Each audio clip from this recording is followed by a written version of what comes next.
Hola, me llamo Chuck Babiloni y hoy te quiero hablar de un curioso caso.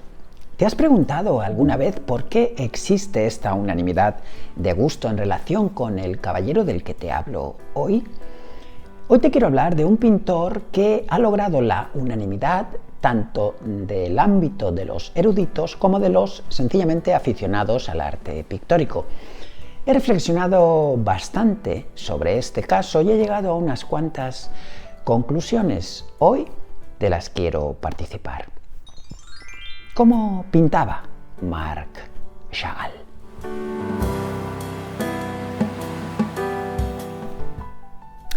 Bien, ¿y cómo responderé a esta cuestión? Pues echando mano de un concepto del que ya me has oído hablar en otros vídeos, y es lo que yo llamo la observación pericial de la pintura. O sea, tratar la pintura como cualquier forense trata los indicios relativos a un delito. Cada vez que nos colocamos delante de un cuadro, ese cuadro nos está hablando. Sencillamente tenemos que entender cuál es el lenguaje que está empleando con nosotros. Pues bien, dicho esto, te diré algo que está muy relacionado con lo que te acabo de decir. Y tenlo en cuenta, por favor. Enfréntate a los cuadros no a través de reproducciones en los libros, no a través de láminas, no a través de afiches, de pósters, de carteles. Enfréntate a los cuadros de tú a tú, delante de ellos. Colócate a 1 metro del cuadro que tienes que analizar. Yo lo he hecho en numerosas ocasiones con los cuadros de Chagall y hoy te voy a compartir unas cuantas conclusiones. Lo primero que llama la atención en los cuadros de Chagall, en casi todos, es su aparente caos compositivo. Caos que evidentemente no es tal, y si tuviéramos alguna duda, existen fotografías de Marc Chagall pintando algunos de sus cuadros y dándonos una clave al respecto. Utilizaba cuadrículas que él acoplaba en sus esbozos, en sus estudios previos de cada uno de los cuadros y que luego convenientemente escalaba en la superficie final, en el lienzo, en el cartón o en el papel. Otro punto importante en casi todos los cuadros de Chagall es la utilización de la representación de rayos X. Una representación generalmente utilizada por los pintores autodidactos, más en concreto en el arte infantil. Los niños suelen representar lo que saben y no lo que ven. Así que un niño puede representar una vaca y representar también el ternerito nonato, aun que esa vaca lleva dentro de su cuerpo. Algo que nosotros, si miramos a una vaca preñada, seremos incapaces de ver. No sabemos si está preñada o no. Pues bien, Chagall esto lo utiliza específicamente en este cuadro, Le Marchand de Bestiaux, que en español podríamos traducir como el tratante o el vendedor de ganado. Aquí, según miramos al cuadro, a mano derecha vemos una ternera preñada y, a su vez, estamos viendo el nonato de la ternera, el ternerito aún por nacer. Esto, como te digo, la visión o la representación de la visión de rayos X es algo que los pintores, digamos, entre comillas, serios, profesionales, no suelen utilizar.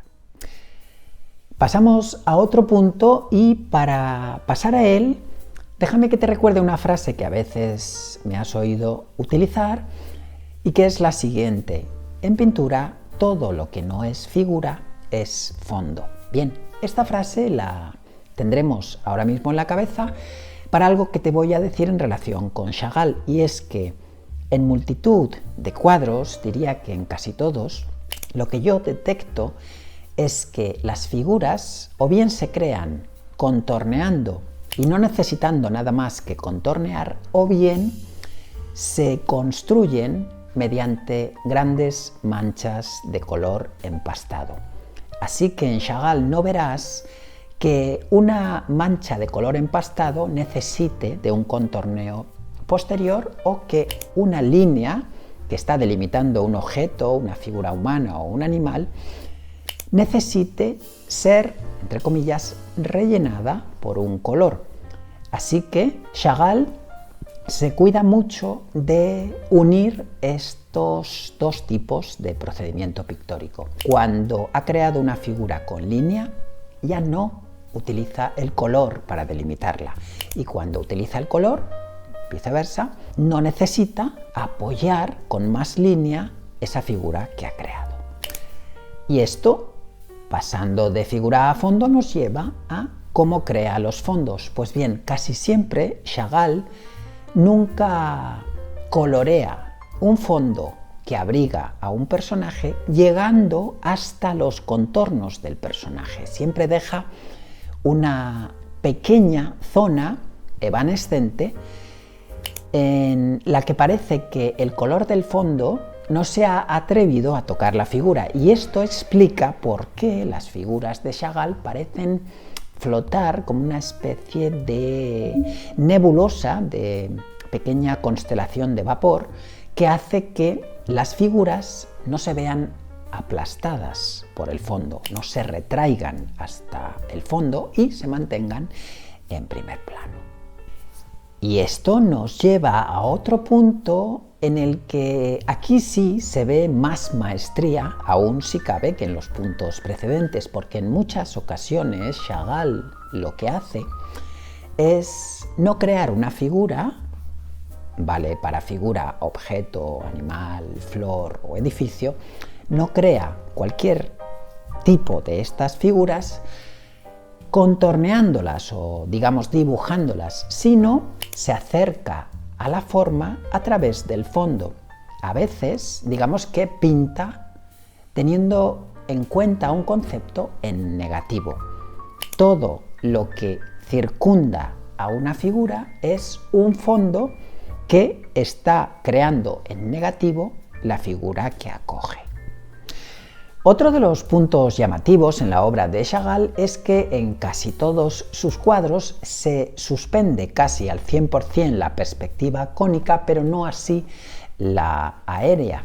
De modo que Chagall se llena de licencias pictóricas que le conducen a que dentro de sus cuadros ocurra lo que tenga que ocurrir. Y si a esto unimos otro punto, ya paso al siguiente, que es el de la suspensión también de la gravedad.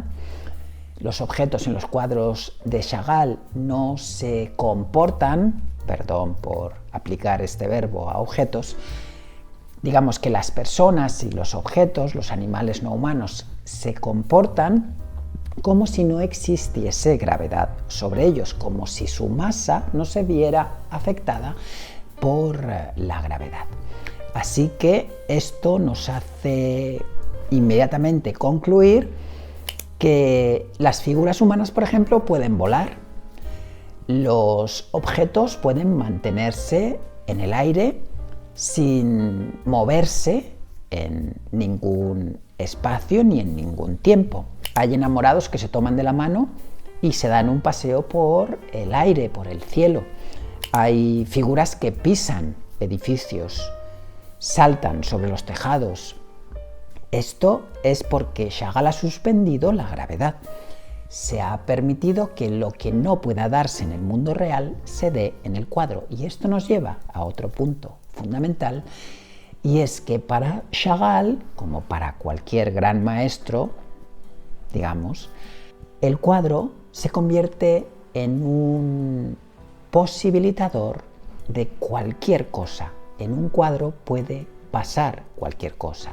Digamos que el lienzo, el cartón, el papel, para un artista, para un gran artista, se convierte en un campo de actuación de todo lo posible.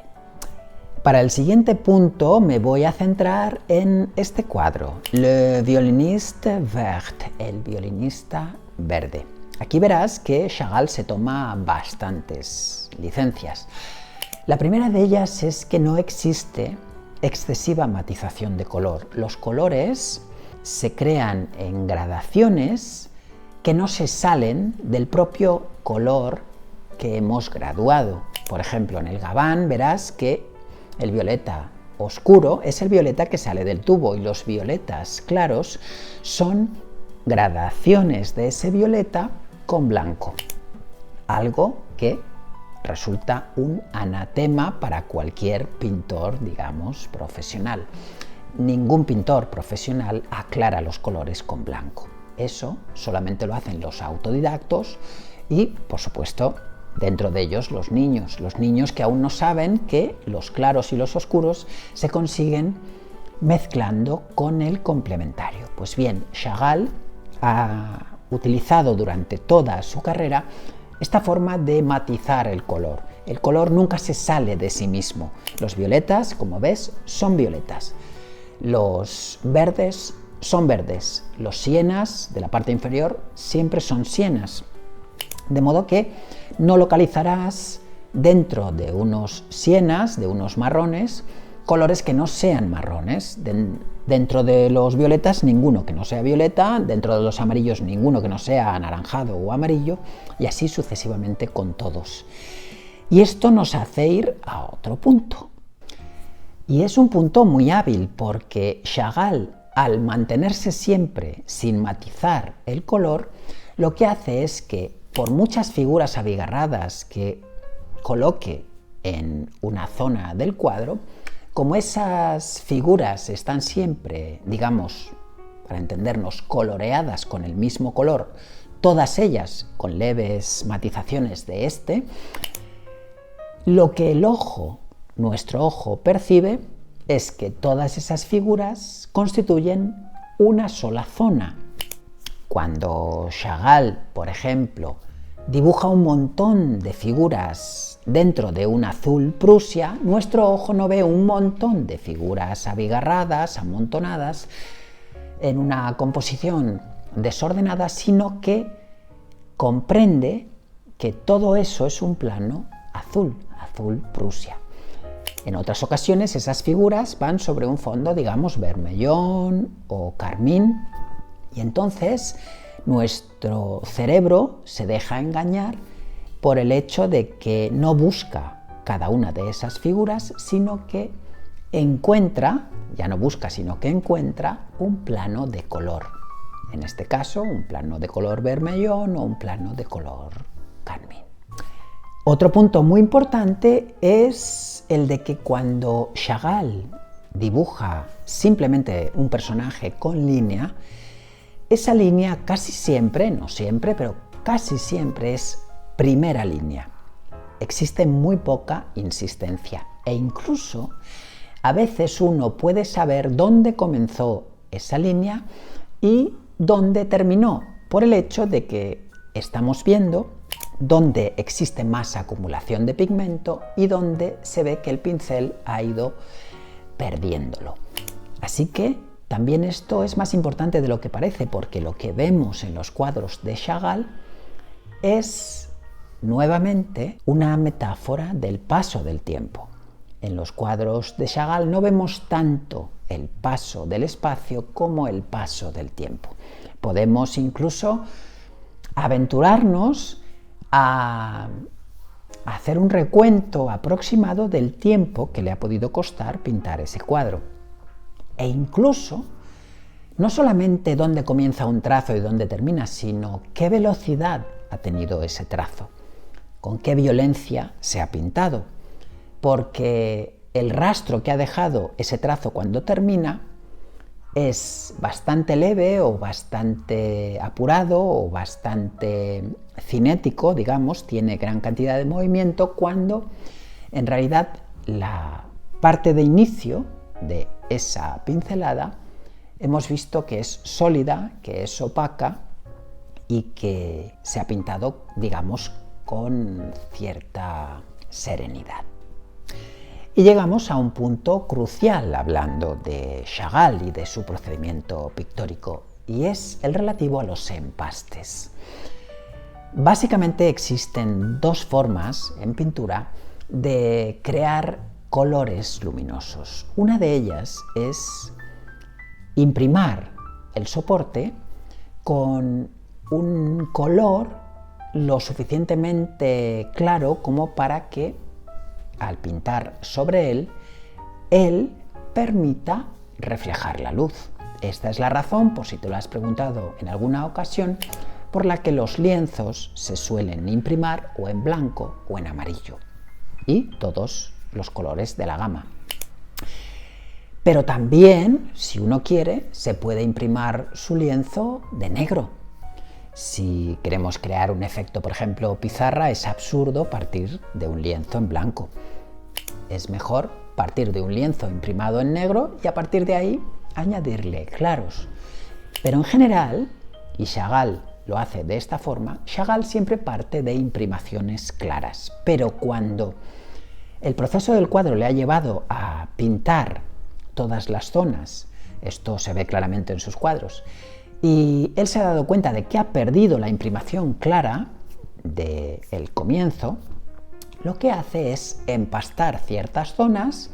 Empastar quiero decir crear un poquito de textura y aplicarla sobre el lienzo, siempre una textura blanca, de color blanco, blanco titanio, y después dejar secar, y sobre esa textura que ya se ha encendido, digamos, de blanco, él aplica el color que quiere. A veces aplica un vermellón y entonces se crea un fogonazo en el cuadro de color, digamos, anaranjado. Pero a veces aplica un amarillo de cadmio y entonces, sobre todo, por ejemplo, al pintar soles o picos de ave, picos de gallina o picos de gallo o de pollo, y entonces tú dices, ¿por qué ese amarillo nos salta a los ojos? Bien, pues porque por debajo hay un empaste de blanco de titanio. Y esto es un recurso, digamos, un truquito de taller que se suele emplear cuando uno ha previsto que uno de los colores, ese color que se va a colocar encima del empaste blanco, nuestra intención es que salte sobre el espectador y que los demás, por proximidad, algo que en pintura se llama por color local, se retraen. Cuando un color salta sobre el espectador, lo que ocurre en nuestro cerebro es que los demás los vemos alejarse. Y un poquito antes de la despedida, permíteme que te haga notar un factor que a mí me parece relevantísimo en la obra de Chagall, y es el hecho de que muchos cuadros, pero muchos cuadros de él, están pintados en periodos, digamos, excesivamente largos para lo que es normal en pintores profesionales. Hay cuadros, he analizado, que arrancan en 1922, por ejemplo, y que se concluyen en 1944. 22 años de cuadro. Y esto, tú te preguntarás, ¿y estuvo pintando este cuadrito así, de este tamaño? Un tamaño de escala humana, 22 años. Bueno, aquí déjame que te haga notar algo. Pintar también es dejar de pintar. Y sobre todo, en muchas ocasiones, en muchas obras, en muchos cuadros, el tiempo de no pintura es mayor que el de pintura, pero ese tiempo de no pintura también es pintura porque es tiempo de reflexión. De modo que hasta que no decidimos clausurar un cuadro, ese cuadro sigue estando pintado por más que no apliquemos color sobre él, ni líneas ni manchas. Así que exactamente un cuadro que comenzó a pintar en el 22 y terminó en 1944 no es un cuadro sobre el que haya depositado un montón de horas, pero sí un montón de meditación. Pero meditación no a la oriental, suspensión de reflexión, sino todo lo contrario, meditación por reflexión. Así que esto también tenlo en cuenta cuando te acerques a la obra de Chagall. Hoy te he querido dar una leve pincelada, nunca mejor dicho, sobre Marc Chagall. Si quieres pinceladas más profundas, házmelo saber en comentarios y le dedicamos un vídeo exhaustivísimo. Como verás, un autor que sostiene que el lienzo, el cartón, el papel es un campo de acción donde todo puede ocurrir. Y esta es la razón por la que de Chagall solemos pensar que es un pintor eminentemente onírico, que todo lo que ocurre en sus cuadros, que toda la representación y la representatividad, sobre todo de sus personajes, ya sean humanos o no humanos, objetos inanimados o animados, es una representatividad onírica, procedente de lo que solemos creer que son los sueños, un lugar, un destino en el que todo es posible. ¿Y por qué no iba a serlo? Bien, Marc Chagall fue un extremo promotor de que en los cuadros ocurre lo que no ocurre en la vida. Así que un cuadro es la realidad. Y lo de fuera, lo que llamamos en general la vida cotidiana, es, cualquiera sabe, otra cosa. Me llamo Chuck Babiloni y llevo 45 de mis 53 años dedicado al estudio y la práctica de las artes plásticas, la literatura y la música. ¿Te ha servido este vídeo? Por favor, dale al like, suscríbete a mi canal, compártelo en tus redes sociales, si eres tan amable, y nos vemos en el siguiente. Arigato gozai.